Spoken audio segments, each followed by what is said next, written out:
We got 2 hot seats tonight. Yes. Oh, we got. Thank you. Yes, Thank Miss you. Olivia Curry and Miss Summer Lynn. Yes. Welcome to the round table. Welcome to the, I'm not going to say red table. It's the brown table time. It's the brown table with a lot of water on the top. Yeah. But, it's one of those things that we spoke with Jessica McCaskill earlier, and she talked about you ladies. Mm-hmm. And it's something that you're coming into the women's sport of boxing. And not a lot of people like women's boxing, but we work it. I want to get your feel. I'm going to get it off the bat. Why, Summer Lynn, first of all, why did you get into this crazy world of sports? Well, first off, I was really bad at other sports, like every other thing you could think of.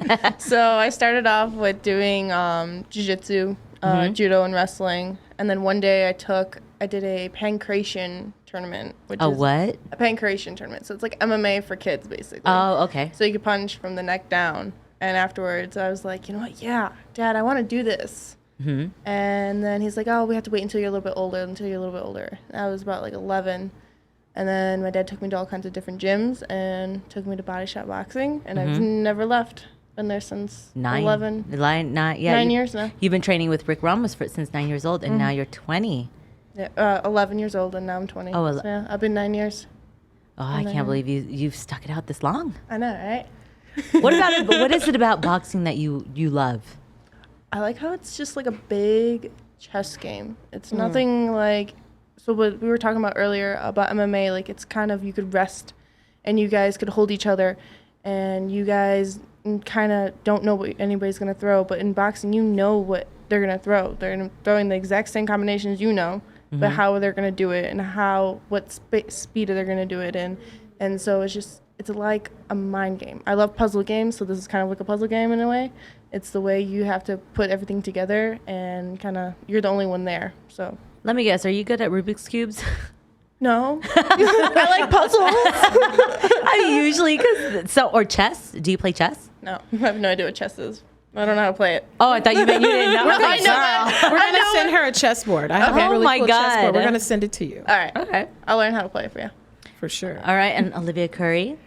You know what? I'm going to be honest. I did this to Terry Harper when I first interviewed her. I go, I don't even see you as a boxer. I thought you were a school teacher. And she's like, I was a school teacher. I'm like, oh, shit. Okay, maybe. I mean, I'm also definitely a nerd. So. Oh, and we love that. You are also in the Muay Thai. You are an instructor and an amateur champion in your own right, and also a boxer.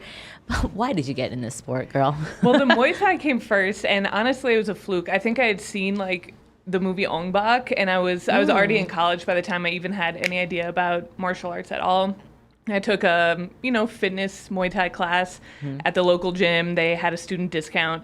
And then once you have your first fight, it kind of all goes downhill from there. You get addicted to it. It's a high risk, high reward kind of sport.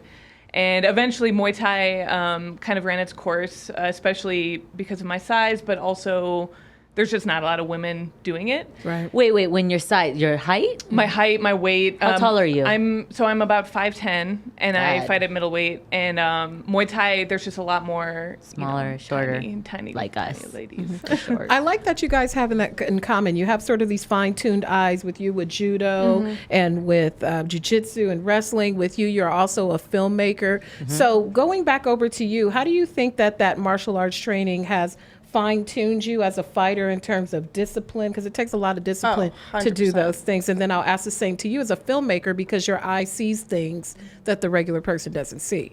So people my age are going out and doing all kinds of different things, and I'm sitting here and I have this level of sport that I have to put all my all into, and I have to make sure that I'm the best I could be, and I can't do those certain things. So I'll be like, nah, I'm gonna go to bed at 8 o'clock. That's what I usually do. But it gives you Ramos. Oh yeah, no, it's definitely kept me out of trouble, has kept me my head straight on, given me something to do every single day, which is pretty good. I get to talk to people and hang out with everybody, so it's just keeping me focused. What I saw on Rick Ramos's YouTube page when they were doing a video on you, a montage, and your friends would say, oh, we want to go out with her, but Yeah. we understand that, okay, she has a fight. But they don't really understand the sacrifice that you have to actually Right. put. No one does unless you Nobody are an does. actual fighter. Yes. And when they see you holding, or when they see your hand raised, they're like, oh my God, now we understand why she couldn't go out to dinner. Especially when they want to go out and you're Oh, yeah. like trying to cut weight. Oh my God. Oh, I get so mad. I'm Trying to just cut carbs right now is hard. Very true. What does a filmmaker eye see that a regular person does? Because I know I like to think that I'm creative, but I know I can't make a film. I know I can't fight. And how has that helped you? Yeah, well, I think creativity, just like you said, that's exactly it. I mean, I think, I'm a commercial editor right now, and I've also done, a producer's role, directing. I hold a camera every now and again. So I think it's twofold. One, the creativity to recognize patterns, to pay attention to detail. Kind of like Summer said earlier, I also like the chess match kind of part of boxing. I like looking at it from an intellectual kind of perspective. So I think that creativity has helped. And then the other part is just like, I'm a freelancer. I have to hustle and be disciplined. honey. You know, You are you're you know preaching how to it the is. choir. Yeah. So, but that helps when you, again, like have to wake up at 5 a.m. to go to training. Like no one's making me go, you Yeah, know, like right. I have to set my alarm and wake up and make You gotta myself do go it every day. yourself. Yeah. I love your nickname, the Slaughterhouse and the Butcher. Those are some old ones. I might need some new ones. Okay, first of all, those are names that I would never have thought a female would come up with. But why those names? Well, so this is like a really old relic of the Muay Thai days, and it came from one fight in particular, which actually was a boxing fight a long time ago. It's like my second amateur boxing fight, but it was the bloodiest fight, like Ooh, we to this love day that. that Well, I've I love ever those, so. been in. Yeah, and she, it's a good fight, very amateur level type of deal when I first started out, but just real broke her nose, real bloody. So So what is came your from name that. now? I don't have one. I just go by my regular name, like Beyonce. Oh, okay. Go on, girl. But if you guys have any suggestions, Okay. I like the slaughterhouse that. because it's intimidating. It is, but you got to back it up. I know that's the thing. Like Butcher, whichever. You got to live up to the name. Slaughterhouse is bloody. Yes. yeah, you gotta get it bloody. Sorry, I like bloody. What is your normal day like? I wake up at 4 o'clock every single day. So I get up, go out of bed, then go to our first morning workout, our strength and conditioning, and then we go straight to our gym. And then if I have any personals that day, I will do personal training. Go and do chores, take care of my dogs. I have 5 dogs. So. Damn. Oh yeah, no, it's crazy. 5?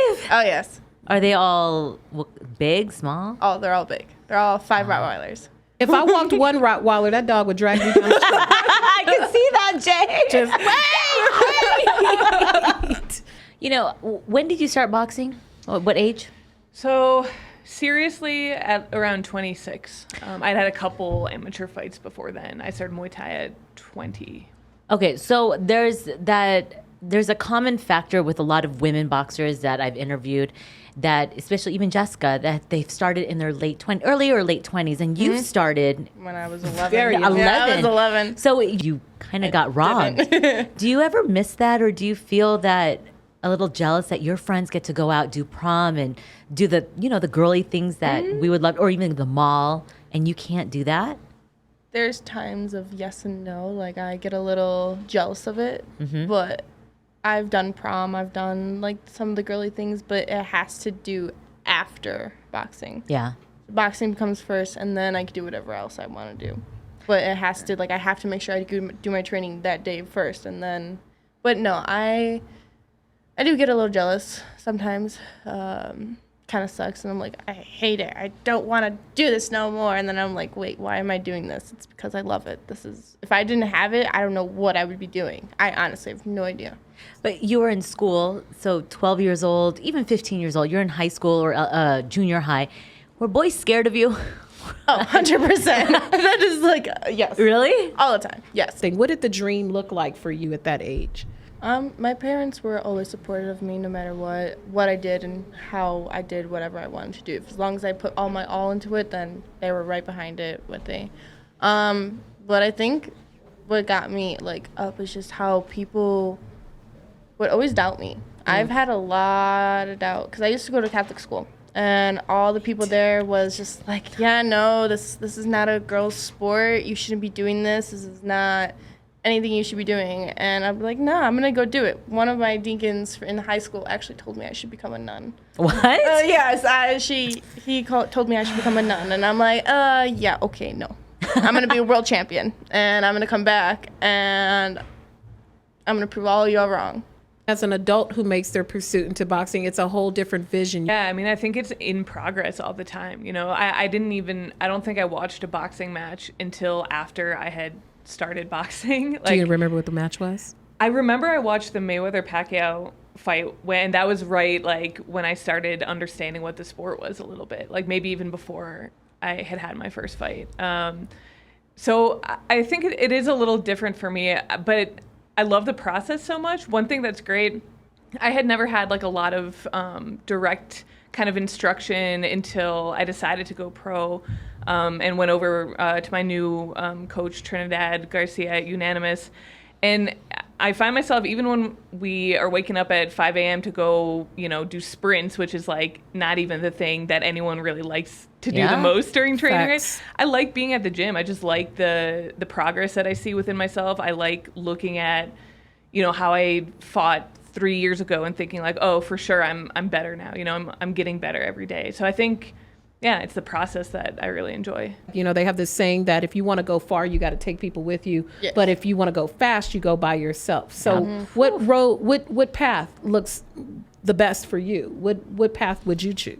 That's a good question, That is Jay. a good question. I like that. I'm going to steal that. It's the white cups. Cheers to that. No, I would want to bring people with me. I wouldn't want to do this all alone. I like the company of people going through this and learning my way, even though, I want to do a lot of it by myself, but I want that help because I know I can't do everything. I know I don't know every single thing, and that's something like my dad has always prided me on, is like, you don't know everything, so you're going to have to ask for help, and I hate asking for help. You got it. And I've learned hard ways of like, yes, you need to take the help that you're going to get. So I definitely have people around me and support me. And no matter what, just have people and bring people up with me. Mm-hmm.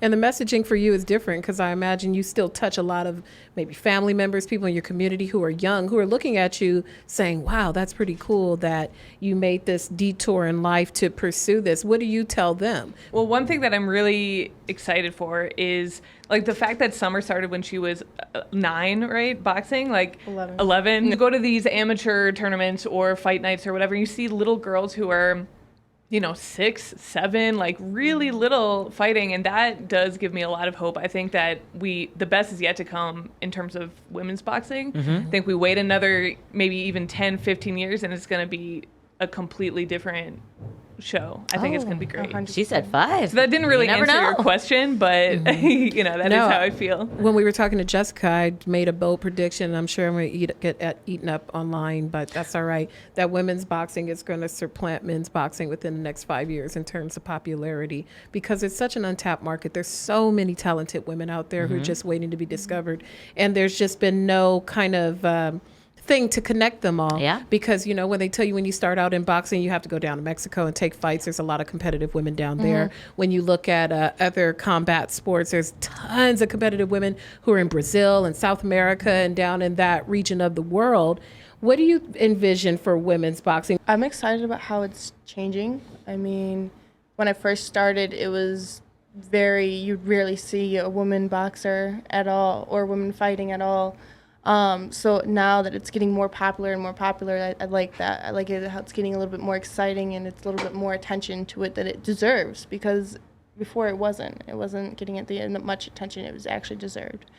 But I do see it in the beginning or in the future, next 5 years, probably being right up where it should be, where it always should be, should have been. It should have been really higher. It should be placed higher, and everybody should be able to have a little bit more respect for us.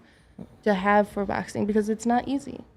We do the exact same amount of work as the men do, maybe even more because we're women. Yeah. For you, Olivia, when you look at your record is currently 4-1, what fight have you had that you felt that you learned the most from? I'm really excited to get more experience and to keep getting bigger, better, tougher fights. I think the tougher they are, like the better I'll get. So first of all, I guess that's I'm always looking forward. But I think I fought a girl called Miranda Barber in the summer, who comes from more of an MMA background, but has a lot of good experience. Heavy hands. She has a lot of KOs on her record, and that was it was my second pro fight, and it was a really tough test. We didn't go in with like easy pickings. We went in with someone who, weighed in heavier than me, who clearly had power, who had experience, and it was a good fight. I mean, I think I had to really like figure out whether I was going to make the game plan work and like kind of be a professional and stick to the plan and like get it done. And I managed to do that. So I think that was a good lesson of like, listen to your corner, like think while you're in there, don't go in and just throw hands willy-nilly. Like I really had to kind of construct a plan. And I think that's what we have to do as professionals that, is a little different from the amateur game. So I'm looking forward to kind of growing those skills. As a middleweight, people, I imagine you're very tall, you're 5'10". When we look at matchups between men, it's always, he's so much bigger, his reach is so much greater. As you're probably usually the taller person in your fight. How does that change your fight game? For me, it's just really figuring out my jab, figuring out how to set that up in the beginning so that people don't really want to come in on me. And then when we're fighting on the inside, I've been working on how to figure out how to throw punches cleanly with power, even when we're super tight in, right? Which isn't like a comfortable position being the taller person, but figuring out how to kind of move to the side and pick those shots and whip those uppercuts through. And, those are things we're getting better at with every fight. Mm-hmm. When I was watching some tape on you, I even told her, I go, you have a very good left hook and a right hand. Like, Thank you. The way you throw it, I mean, you may not think there's power, but I don't know because I've never, I don't want to be on the other end of your punches. For sure. But I do see it, the way you throw it, and you are tall, so usually people will think, she can use her height as an advantage, and by leading with your jab, which I hope you do. Mm-hmm. But there's one thing it's always it's a common thread with amongst women, MMA. You've come from an MMA background, but y'all come into boxing. Mm-hmm. But we've all seen that some of the girls go into MMA because of the money. Mm-hmm. I want your thoughts on that. Summer, go first. I don't think it should be all about the money, honestly. It should be what you're passionate about. Yeah, money is great and everything like that, and you can put your name in the history books, but what are you most passionate about? You got to understand this is a deadly sport. Every time you go inside the ring or the octagon, you could die. Yeah. Like, there's no problem. Like, people need to understand that. Mm-hmm. And I think that's a big thing that a lot of people, like these, like YouTubers and everybody, like, they don't really understand that. They like one day, like, yeah, I'm going to be a boxer. And then they become a boxer, and then it's just like, well, do you understand what the risks are? Do you understand, like, it gets me a little mad because it's just like, okay, now you have money, but you forget about all the people who's been working for this for their entire life. And now you're all the way at this top like line. You didn't have any amateur fights or anything like that. So how can you actually get the experience? And I think the money will grow, though. I mean, that's one thing. True. Jessica and Rick have been very vocal about that, and I think Jessica has taken steps to make that more of a reality. And now we see, they're talking about Clarissa Shields and Savannah Marshall, around my weight class. Like, there are these bigger fights coming up where I think the money will start to get bigger. And so it's not that there's anything inherently, like, better about women's MMA than women's boxing or, like, more entertaining. In fact, I think women's boxing, to me, is more entertaining. So I think when the money grows, and I think beyond just the female fighters, it also has to be the promoters and the people who are kind of like sitting down at the tables making the deals who help push this. And then I think everyone wins, including the promoters, including the people who's backing these female fighters. Mm-hmm. What do you have to do to prove that we're fucking badasses in the ring? Mm-hmm. Tell me. I mean, win. That's very true. Win, but you got to put on a show. But I will say, I mean, my last fight, the crowd was like they were loving it. They were on their feet. And I think because of the 2-minute rounds right now, especially, like, women's fights are so fast paced. We go at it like right from the beginning. I think if people actually take the time to sit down and watch it, they would come around. 100%. I definitely do think that that we have the 2-minute rounds. It's a little bit more exciting. You like that? Do you like? There's a whole discussion of like 3-minute rounds versus 2-minute rounds. Like Katie Taylor, when Amanda Serrano said, "Hey, why don't we make a 3-minute round for our historical fight?" She's like, "No, we're cool. Like, I think we can still do it in 2 minutes." But I mean, a lot of other females believe that if we have 3 minutes, and even men said if they had that one more minute, we could possibly see a knockout. We don't know if that's true. Do you like the 2-minute rounds? I like the 2-minute You like it? I like to sit there and I like to like fight. Oh, I like okay. to sit in the pocket and I like to fight, but I'm learning how to be longer. You got to get those rounds in, girl. Got to keep that brain. She got to stop beating their ass for I that. know. I mean, that's a whole discussion that it's easier said than done of doing a 3-minute round. Yes, we would love it, but it also comes with the pay. Do women get paid a little bit more?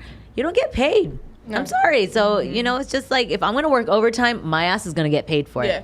So right now, 2 minutes is fine. But if you could change one thing in boxing, what would it be? I think for me, this goes across all genders. I want to see the best fight the best, and I want to, like, as a fan, right? You want to see like the good fights actually happen before like 5 years down the line when like things have changed or someone's gotten injured, right? And I think I don't know. I guess that's a business thing, that's a money thing, and I kind of want more people that are just like, I don't care as much about the money. Like, I want to prove that I can hang with the best. Like, I want to fight the best. Do you think that the women have more pressure to always fight the best in their division? I 100% think that, because if we don't fight the best of the best, then everybody's going to kind of get bored with us. We always have to be like trying to make the next big thing, in order to keep women's boxing in like the loop of everything. But what have been some of your favorite ladies fights that you've seen? I'm trying to think of ones that I've seen recently. You might have mentioned some of my favorite ones as well. I mean, I think that Alicia Baumgartner KO was very impressive. I like watching Michaela Mayer. I was just going to ask Michaela Mayer, your favorite over there. Michaela Mayer versus Hamaduchi. That was a barn burner. I'm sorry. They were throwing blows the entire time. And that's a great example of like the 2-minute round. I think easily we could have seen a knockout in that fight if it was three. Yeah. Okay. But I like her style. I think she's another like real tall, obviously a little lighter than me, but tall, rangy kind of fighter who uses her height really well. Okay. Yeah. So realistically, with your height, would you fight outside of the middleweight range? Like, how far out of your range can you go to make a fight?